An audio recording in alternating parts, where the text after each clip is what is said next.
Tahimik ang umagang iyon sa Sitio Masalay, bayan ng Ampatuan, Maguindanao. Ang mga bundok ay nababalutan ng hamog at ang mga ibon ay tila nag-aalangan ding umawit. Ngunit sa katahimikan, may bigat sa hangin, parang may mga matang nakamasid mula sa dilim. 3 taon matapos ang malagim na Maguindanao Massacre, isang grupo ng mga mamamahayag at dokumentarista ang nagtungo sa lugar upang magsagawa ng panibagong pananaliksik. Isa sa kanila ay si Alan, isang baguhang reporter na mahilig sa mga istoryang may misteryo. Hindi naman siguro totoo yung sinasabi nilang may nagpaparamdam dito, di ba? Biro ni Alan habang inaayos ang kanyang kamera. Ngunit ang kanyang kasamang si Maricel, isang veteranong field reporter, ay hindi natawa. Hindi mo alam, Alan, sagot niya. Nandito ako nung unang taon ng investigasyon. May mga cameraman na ayaw nang bumalik pagkatapos ng gabi rito. Pagdating nila sa mismong burol kung saan natagpuan ang mga labi, tahimik silang lahat. Wala ni isang ibon ang maririnig at kahit ang hangin ay tila huminto.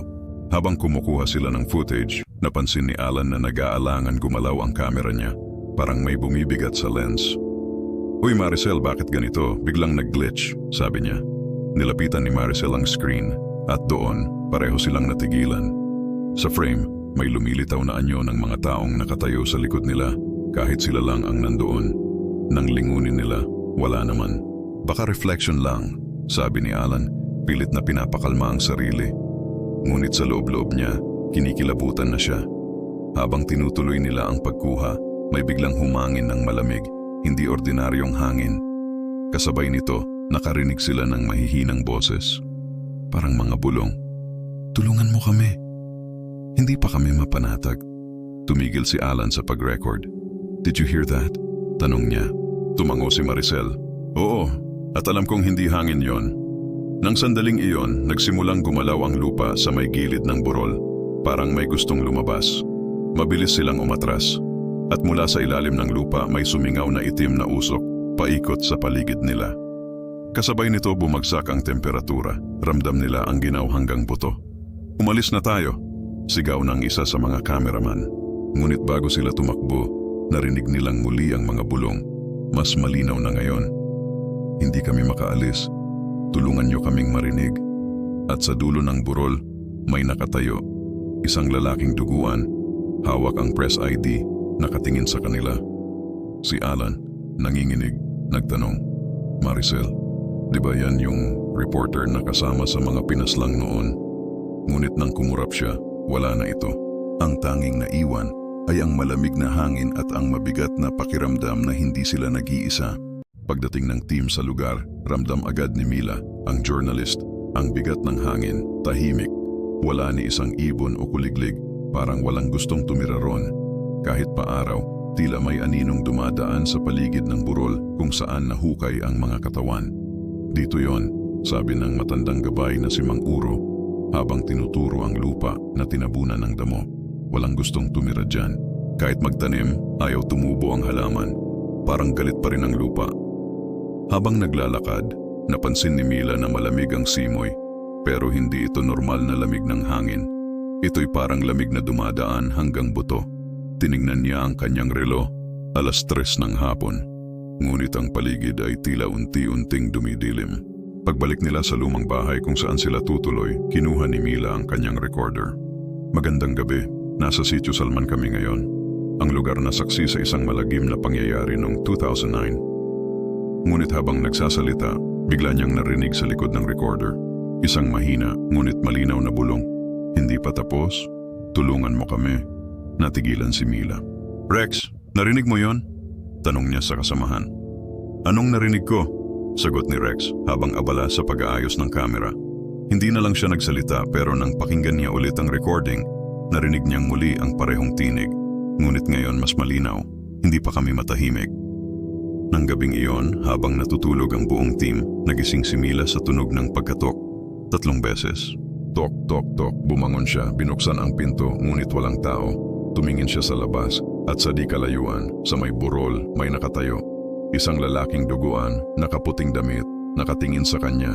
Ngunit sa isang iglap, naglaho ito kasabay ng malakas na ihip ng hangin. At mula sa malayo, narinig niyang muli ang boses. Hindi pa tapos ang kwento namin. Kinabukasan, maaga pa lang ay bumalik sina Mila, Rex at Mang Uro sa burol. Habang papalapit sila, napansin nilang parang may mga bagong bakas sa lupa, mga linya, hugis at tila mga titik na hindi malinaw. Bakit parang may nagsusulat? Tanong ni Rex habang ini-zoom ng kanyang kamera ang lupa. Ngunit nang tignan nila ng mabuti, mga pangalan pala yon. Mga pangalan ng mga taong kabilang sa listahan ng mga biktima noong 2009. Napasinghap si Mila. Mang Uro, sino ang maaaring gumawa nito? Umiling lang ang matanda. Walang lumalapit dito, Hija. Lahat ng makalapit sa lugar na to nagkakasakit o kaya nagkakaroon ng masamang panaginip. Habang ini-inspeksyon nila ang paligid, naramdaman nilang lumalakas ang hangin. Kasabay nito, unti-unting nag-iba ang temperatura. Ang araw ay maliwanag pa, ngunit sa gitna ng araw, tila may malamig na usok na bumabalot sa lupa. Nagpatuloy si Mila sa pagkuha ng video, ngunit nang i-playback niya ito, hindi niya inaasahan ang nakita. Sa likod nilang tatlo, may mga aninong nakatayo, marahil mga 10 o higit pa. Hindi malinaw ang mga mukha, pero ang hugis ng katawan ay nakayuko, parang nananalangin. Kinilabutan siya. Rex, tingnan mo to, sa likod natin may mga tao. Ngunit paglingon nila, walang kahit sino. Tanging mga kandilang natumba at ilang bulaklak lang ang naroon. Dito nagsimulang magduda si Rex. Mila, baka may natural explanation lang to. Hangin, static o camera glitch. Pero bago pa makasagot si Mila, may narinig silang sabay-sabay na mga tinig. Paulit-ulit, mabagal at malungkot. Hustisya, hustisya. Nanginginig ang kamay ni Mila habang binubuksan ang recorder. Ngunit sa sandaling iyon, tumigil ang lahat. Hangin, mga tunog, pati mga ibon sa paligid. Tahimik. At sa gitna ng katahimikan, may boses na nagmula sa lupa mismo. Isang mahinang tinig na parang lumalabas mula sa ilalim. May isa pang hindi nailibing, hanapin niyo siya. Napatingin si Mila kay Mang Uro, pero nakita niyang maputla at takot ang matanda. Yan ang dahilan kung bakit ayaw naming hinuhukay muli ang lupa na yan, sabi ni Mang Uro. Dahil ang mga kaluluwa, hindi pa lahat nakakapahinga. At sa huling sandali bago sila umalis, napansin ni Mila ang isang bagong pangalan sa gilid ng burol. Nakasulat gamit ang putik, sariwa pa, Mila. Pag-uwi ni Mila, hindi siya mapakali. Paulit-ulit niyang iniisip ang pangalang nakita niya sa lupa. Mila, nakasulat gamit ang putik. Sinubukan niyang kumbinsihin ang sarili na baka guni-guni lang o prank ng ibang dumaan. Pero sa loob-loob niya, alam niyang may kakaiba. Kinagabihan, habang nire-review niya ang mga footage mula sa burol, may napansin siyang hindi niya nakita kanina. Sa likod ng video kung saan maririnig ang mga bulong na hustisya, may isang boses ng babae na mas malinaw kaysa sa lahat. Mahina, pero malinaw na malinaw. Mila, tulungan mo kami. Napaatras siya sa upuan. Tumigil ang paghinga niya saglit habang unti-unting sumasakit ang ulo niya. At sa sandaling iyon, parang bumigat ang hangin sa kwarto. Ang kurtina ay gumagalaw kahit sarado ang bintana. Bigla siyang napalingon sa salamin sa kanyang likuran. At doon sa loob ng refleksyon, may nakita siyang mukha ng babae. Maputla, luhaan at may dugo sa noo. Huwag kang matakot, bulong ng tinig. Ako si Lira, isa ako sa mga biktima. Hindi pa ako natatagpuan. Natigilan si Mila. Lira, paano makikipag-usap ka sa akin? Ngumiti si Lira sa refleksyon. Dahil ikaw ang pinili ng lugar, may dugo kang nagmula rito, anak ka ng isa sa mga nawawala. Napasinghap si Mila. Hindi niya alam kung anong ibig sabihin noon. Pero bigla niyang naalala ang kanyang ama na hindi niya kailanman nakilala. Sabi ng nanay niya noon, isa siya sa mga nawawala sa isang malayong probinsya. Huwag mo nang alamin. Nagsimulang bumilis ang tibok ng puso niya. Habang nakatitig siya sa salamin, unti-unting naglaho ang mukha ni Lira. Ngunit naiwan ang isang mensahe, isang linya ng dugo na kusang nagsulat sa salamin. Bumalik ka sa burol, sa ilalim ng puno ng balete. Nanginginig ang kamay ni Mila, pero sa halip na matakot, nakaramdam siya ng tawag. Parang may dapat siyang malaman. Kinabukasan, hindi siya nagdalawang isip. Dinala niya muli ang camera, recorder at si Rex. May kailangan tayong makita, sabi niya, sa ilalim ng balete. At habang papalapit sila sa lugar, tila muling bumigat ang hangin at sa bawat hakbang ni Mila, naririnig niya ang parehong tinig sa kanyang isip. Malapit ka na, huwag kang hihinto. Mabilis ang tibok ng puso ni Mila habang papalapit sila ni Rex sa malaking puno ng balete na itinuro sa kanya ni Lyra sa salamin. Ang paligid ay tahimik, tanging huni ng mga kuliglig at ihip ng hangin ang naririnig. Ngunit habang lumalapit sila, amoy na amoy nila ang lupa, parang luma, halong kalawang at dugo. Sigurado ka ba rito, Mila? Tanong ni Rex, kinakabahan. Hindi ko rin alam, pero may kailangan akong makita. Sagot niya. Sa paanan ng puno, may maliit na hukay, tila dati ng hinukay at muling tinabunan. Nakadikit pa roon ang ilang lumang rosaryo at mga basag na kandila. Habang tinititigan iyon ni Mila, naramdaman niyang may malamig na hangin na umihip at kasabay nito isang tinig na parang nagmumula sa ilalim ng lupa. Tama na ang paghihintay. Kinilabutan silang dalawa. Nanginginig man, nagsimula silang maghukay gamit ang maliit na pala na dala ni Rex. Unti-unti, habang lumalalim ang hukay may tumama sa bakal, parang kahoy. Nilinisan nila ito gamit ang kamay. At sa ilalim, nakita nila ang isang lumang kabaong. Sira, may bitak, ngunit malinaw na matagal nang nakalibing.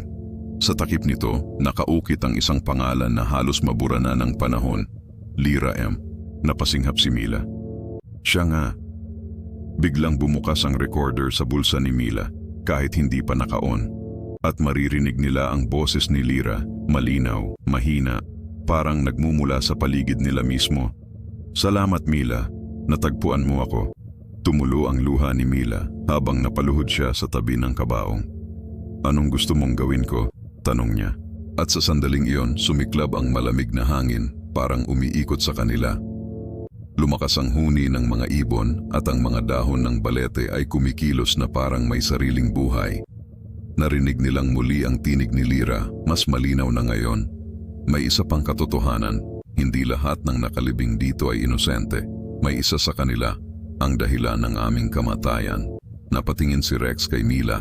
Ano ang ibig niyang sabihin? Ngumiti ng mapait si Mila. May kailangan pa tayong alamin, Rex. At baka pati buhay natin maging kabayaran. Sa di kalayuan, may narinig silang kaluskos. Nang lingunin nila, may isang lalaking nakatayo sa ilalim ng mga anino, tahimik, nakamasid. At sa liwanag ng buwan, kumikintab ang lumang ID na nakasabit sa kanyang leeg.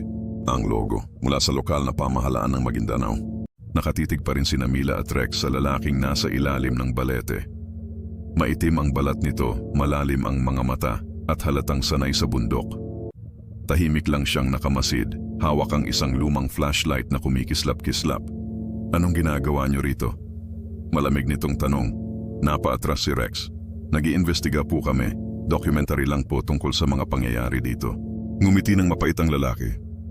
Documentary? Wala na kayong dapat buksan. May mga bagay na mas mabuting manatiling nakabaon.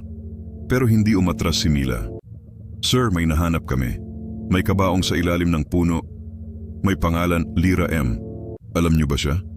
Sa sandaling iyon, nakita nilang biglang nanigas ang lalaki. Nanginig ang kamay niya at tumingin sa lupa na parang may pinipigilang alaala. Lyra! Mahinang bulong niya. Hindi ko akalaing may makakahanap pa sa kanya. Lumapit si Mila, nanginginig ang boses. Sino siya sa'yo? Huminga ng malalim ang lalaki bago tumugon. Isa ako sa mga sundalong inatasang magbantay noong araw ng masaker. Pero hindi lahat ng sundalo roon ay inosente. May mga sumunod sa utos, kahit alam naming mali. Si Lyra, isa siyang mamamahayag. Siya ang nagtangkang tumakas para isiwalat ang totoo. Pero bago niya nagawa, pinatahimik siya at ako ang nakakita sa lahat. Napahawak si Mila sa bibig niya. Pero bakit mo siya inilibing dito? Tinatakot ako gabi-gabi ng mga bulong ng kanyang tinig. Hindi ko na makaya. Inilibing ko siya rito sa paanan ng balete, dala ng takot at pagsisisi. Tahimik ang lahat. Tanging ihip ng hangin lang ang maririnig, ngunit parang may mga bulong na nakikisabay sa kanila. Bigla, narinig muli ni Mila ang pamilyar na boses. Boses ni Lyra. Hindi pa tapos. Sabihin mo sa kanila ang totoo. Nanlaki ang mga mata ng lalaki. Naririnig mo rin siya? Tanong niya kay Mila. Tumango siya. Oo, gusto niyang matapos ang sinimulan niya. Dahan-dahang lumuhod ang lalaki, nanginginig. Kung ganon, baka oras na. Hinugot niya mula sa bulsa ang isang lumang flash drive, may kalawang na, at iniabot ito kay Mila. Ito lang ang naiwan, mga larawan, dokumento, at pangalan ng mga tunay na may kagagawan. Ngunit tandaan mo, kapag binuksan mo yan, babalik ang mga multo, hindi lang ng mga patay, kundi ng mga buhay na natatakot sa katotohanan. Sa sandaling iyon, bumuhos ang malakas na hangin, at sa paligid nila, tila may mga aninong dumarami, umiikot sa kanila habang bumubulong ng, "Huwag mong bubuksan." Ngunit sa loob-loob ni Mila, alam niyang iyon lang ang paraan para tuluyang matahimik si Lyra. Kinabukasan, bumalik sina Mila at Rex sa kanilang tinutuluyang maliit na inn sa bayan. Tahimik lang sila habang nasa biyahe, parehong hindi makapaniwala sa mga nangyari kagabi. Ang flash drive na iniabot ng misteryosong lalaki ay mahigpit na hawak ni Mila, parang ginto na kailangang ingatan. Pagdating nila sa kwarto, ikinabit ni Mila ang flash drive sa laptop. Tumigil muna silang pareho bago i-click ang folder. "Ready ka na ba?" tanong ni Rex. "Hindi, pero kailangan nating gawin ito." Sagot niya. Sa pagbukas ng folder, may mga file na nakapangalan. Truth. Names. Footage 2009. Binuksan nila ang footage 2009. Unay itim lang ang screen. Puro ingay ng hangin, mga yabag, at tinig ng mga lalaki. Makalipas ang ilang segundo, nagkaroon ng imahe. Isang open field, parehong tanawin ng burol na pinuntahan nila kahapon. May maririnig na sigaw, mga boses ng mamamahayag, at tunog ng mga putok ng baril. Nanginginig si Mila habang pinapanood yon. "Rex, yan na yung araw ng masakir mismo." Ngunit habang nagpapatuloy ang video, biglang may sumulpot na kakaibang imahe. Isang babae sa puting damit, dumadaan sa gitna ng mga anino ng mga sundalo. Hindi siya nakikita ng mga tao sa video, pero malinaw ang kanyang mukha sa kamera. Si Lyra. Napasinghap si Mila. Imposible to, patay na siya noon. Tiningnan niya si Rex pero nanlaki rin ang mga mata nito. Sa dulo ng video, habang lumalabo ang screen, narinig nilang muli ang boses ni Lyra, pareho sa narinig nila sa bundok. "Ang totoo ay nakalibing, Mila, pero hindi ako titigil hanggang mabuksan mo lahat." Biglang nag-glitch ang screen ng laptop. Lumabas ang mga salitang kusang nagsusulat. "Balikan mo siya." "Balikan? Yung lalaking nagbigay ng flash drive?" tanong ni Rex. Tumango si Mila, nanginginig. Baka siya lang ang may alam kung sino pa ang sangkot. Baka may itinatago pa siya. Ngunit bago pa sila makapaghanda, may malakas na kalabog sa pinto. 3 beses. Mabigat, parang may humahampas ng puwersa. "May tao?" sigaw ni Rex. Walang sagot. Binuksan nila ang pinto, ngunit walang kahit sino. Tanging isang lumang papel lang ang nakadikit sa labas. May nakasulat sa pula, "Tumigil ka na, Mila, o isusunod ka namin." Napahawak si Mila sa dibdib niya habang nangangatog ang mga kamay. "Rex, hindi na ito basta dokumentaryo. May mga buhay pa rin gustong itago ang katotohanan at may mga patay na gustong ipaalam ito." Kinabukasan, maagang nagising si Mila, ngunit hindi dahil sa alarm clock. May narinig siyang kaluskos sa labas ng bintana. Nilingon niya ito at nanlaki ang mga mata. May lalaking nakasilip mula sa dilim, parang nagmamasid. Ngunit nang tumingin siyang muli, wala na ito. "Rex, may tao sa labas!" sigaw niya. Agad nagising si Rex at sinilip din ang labas, pero tanging katahimikan ng madaling araw ang bumungad. "Wala naman, baka may guni-guni ka lang," sabi niya. Pero sa loob-loob ni Mila, alam niyang hindi imahinasyon iyon. Ramdam pa rin niya ang titig na parang sinusundan siya kahit saan siya lumingon. Pagkatapos nilang mag-impake, nagpasya silang bumalik sa baryo kung saan nila nakilala ang lalaking nagbigay ng flash drive. Ngunit sa pagdating nila roon, sabi ng mga residente, matagal nang patay ang lalaking iyon. Namatay siya 2 taon matapos ang massacre, sabi ng isang matandang babae. Pero minsan nakikita pa rin siya dyan sa may burol, parang may hinihintay. Napatingin si Rex kay Mila. "Kung patay na siya, sino yung nakausap natin?" Hindi makasagot si Mila. Nanginginig na lang siyang nagsalita. "Baka siya ang tinutukoy ni Lyra. Baka siya ang gabay. Habang naglalakad sila papunta sa burol, napansin nilang tila lumalabo ang hangin. Parang may usok na malamig na lumalaganap sa paligid, at sa bawat hakbang naririnig nila ang mga boses ng mga kaluluwa. Mahina, pabulong, "Tulungan mo kami, huwag mo kaming kalimutan."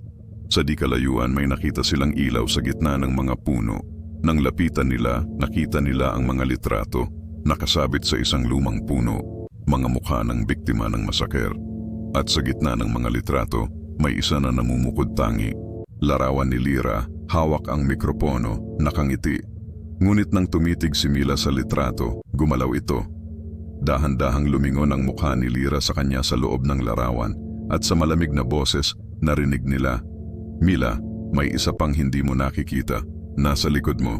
Paglingon ni Mila, isang lalaki sa itim ang nakatayo, may baril at nakangiti ng malamig.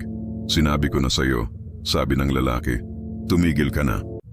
Bago pa siya makaputok, may malakas na hampas ng hangin at biglang bumagsak ang mga litrato mula sa puno. Nagsigawan ang mga kaluluwa at sa gitna ng kaguluhan may boses na umalingaw-ngaw. "Hindi niyo na kami matatahimik hanggat di niyo sinasabi ang totoo." Tumakbo sina Mila at Rex palayo, pero kahit anong bilis nila, tila sinusundan pa rin sila ng malamig na hangin at mga bulong ng mga kaluluwang nagdurusa. Hingal na hingal sina Mila at Rex nang makarating sila sa paanan ng burol. Sa paligid nila, puro abo, putik at tuyong damo. Tila walang buhay ang lugar, pero ramdam nilang may presensyang nakamasid. "Rex, naramdaman mo yon?" bulong ni Mila. Bago pa siya masagot, biglang umalingaw-ngaw ang sigaw ng babae. Matinis, puno ng galit at dalamhati. Nang tumingin sila sa itaas ng burol, nakita nila si Lyra, nakatayo sa gitna ng apoy, nakaputing damit at nakataas ang kamay. "Lyra, anong ginagawa mo?" sigaw ni Mila. Ngunit imbes na sumagot, tinuro sila ng babae. "Hindi nyo naiintindihan. Ang lupang ito ay may kasaysayan bago pa ang masaker." Dahan-dahang lumiwanag ang paligid. At sa harap nila, parang pelikula, nagpakita ang mga anino ng nakaraan, mga sundalong Amerikano, mga lokal na mandirigma, at mga taong pinatay sa parehong lupa mahigit 1 siglo na ang nakalipas. Ang dugo raw ng mga pinaslang noon ay nagsanib sa lupa, kaya't sa bawat bagong karahasan, nagigising ang mga kaluluwa ng nakaraan upang maghigante. Lumapit si Lyra kay Mila. "Mila, hindi lang ito tungkol sa masaker. Ito ay sumpa. Ang bawat patak ng dugo rito hindi natatapos. Inuulit, mulit-muli." Nanlaki ang mga mata ni Mila. "Paano natin ito matitigil?" Ngumiti si Lyra, ngunit may lungkot sa mga mata. "Isa lang ang paraan. Kailangang may kusang maghandog ng kaluluwa para tuluyang isara ang pintuan ng mga espiritu." Nagulat si Rex. "Anong ibig mong sabihin? Hindi pwede yan." Ngunit tumingin lang si Lyra kay Mila. "Ikaw ang pinili ng lupa, Mila. Kaya mo naririnig ang mga tinig. Ikaw ang magtatapos sa sumpa, o ikaw ang susunod na bantay." Nang mga sandaling iyon, lumindol ng malakas. Bumukas ang lupa sa paanan ng burol at mula roon lumabas ang mga aninong hugis-tao. Mga kaluluwang nagdurusa, umiiyak, nagmamakaawa ng hustisya. Hinawakan ni Mila ang rosaryo sa kanyang bulsa, ang parehong rosaryo na nakita niya sa site ng masaker. Lumuhod siya at sa gitna ng kaguluhan ay sumigaw, "Kung ito ang kailangan para tumigil na ang paghihirap, ako na ang mag-aalay." Nang sabihin niya iyon, isang puting liwanag ang bumalot sa kanya at isa-isa, ang mga kaluluwa ay nagsimulang maglaho. Ang sigawan, napalitan ng katahimikan. Naiwan si Rex, luhaan, habang unti-unting naglalaho si Mila sa liwanag. "Mila, wag!" sigaw niya, ngunit tanging boses na lang ang narinig niya. Malambing, payapa, ngunit malungkot. "Sabihin mo sa mundo, huwag kalimutan ang aming kwento." At nang tuluyang maglaho ang liwanag, ang lupa ay muling natahimik. Parang walang nangyari, ngunit ramdam na may nagbago. Makaraan ng 1 taon, muling binuksan ng pamahalaan ang lupang minsang tinaguriang massacre site. Ngunit sa pagkakataong ito, ginawang memorial ground, isang lugar ng panalangin at paggunita. Wala nang mga bulong, wala nang malamig na hangin, ngunit sa tuwing dapit hapon, may kakaibang liwanag na bumabalot sa burol. Parang banayad na apoy ng kandila. kumikislap sa bawat hangin. Naroon si Rex, nakatayo sa tuktok, hawak ang rosaryong naiwan ni Mila. Tahimik siyang nagdasal at sa bawat pag-usal ng ama namin, tila ba naririnig niyang sumasabay ang isang pamilyar na tinig. Salamat Rex, tahimik na sila ngayon. Napatingala siya at sa kalangitan, isang anyo ng babae ang sumilip mula sa sinag ng araw. Nakangiti, mapayapa at unti-unting naglalaho kasabay ng hangin. Alam niyang si Mila iyon, hindi na multo, hindi na kaluluwa, kundi bantay ng kapayapaan ng lugar. Mula noon, walang sinumang nakarinig muli ng iyak o bulong sa burol. Ngunit tuwing ika-23 ng Nobyembre, kapag tahimik ang gabi at nakatirik ang mga kandila, may mga nakakapansin ng isang babaeng nakaputi na nag-aalay ng bulaklak sa gitna ng memorial. Walang nakakakilala, ngunit alam ng mga taga roon. Hindi ito pananakot kundi paalala. Ang dugo ng mga inosente ay hindi dapat makalimutan at ang mga kaluluwang nagpahinga ay dapat parangalan, hindi katakutan. Tahimik na bumaba si Rex, dala ang aral ng nakaraan na minsan ang kababalaghan ay hindi laging tungkol sa takot kundi sa mga kaluluwang naghahanap ng hustisya at kapayapaan. Kung nagustuhan mo ang kwentong ito, huwag kalimutang mag-like, subscribe and hit the notification bell para maging updated sa mga bagong upload na video natin. Dito sa Ghost Story, bawat kwento ay paalala na sa likod ng dilim, laging may aral at liwanag na naghihintay.